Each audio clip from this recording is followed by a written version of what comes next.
Dubaï, aux Émirats Arabes Unis, le pays des nouvelles influenceuses africaines d'un autre genre. Elles sont jeunes, brillantes et ambitieuses. Elles vivent dans le luxe insolent, dorment dans les grands hôtels et claquent les billets dans les snack bars où elles font couler les champagnes en fumant la chicha. Elles sont payées à coups des milliers de dollars ou des millions de francs pour tourner des scènes incroyables et faire des choses parfois inimaginables. Des choses qui dépassent l'entendement au nom de l'argent. Ça, c'est leur cercle d'influence et ça finit toujours mal. Vous avez vu des images de cette influenceuse ougandaise Mona Keys qui s'est jetée du 7e étage d'un immeuble à Dubaï. Pourtant, la veille, elle nageait dans le luxe et la chicha arrosée.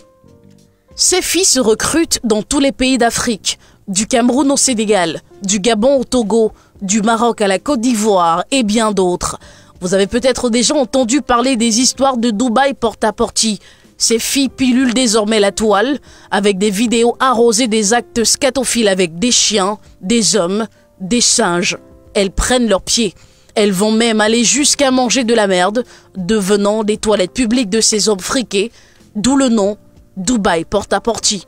Tant que la facture va leur permettre de venir impressionner leurs sœurs africaines dans leur pays d'origine, tout passe et rien ne cale.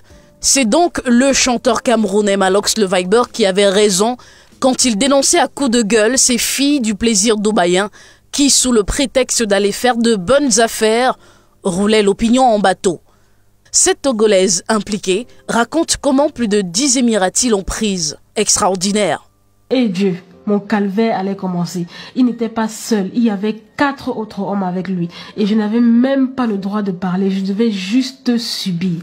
Moi qui croyais que c'était juste une partie de jambes en l'air avec un homme. Non, pas du tout, c'était plus que ça. Autour de Doxy Yao de dire sans plaisanter le bonheur de nager dans le luxe. Je paie ma suite à 1,5 million de francs CFA par jour. 1,5 million par jour. Le Burj Al Arab. Et mon champagne coûte 3 millions de francs CFA, dit-elle. Mais où prend-elle cet argent? Ici, c'est toujours Dubaï Porta-Porte.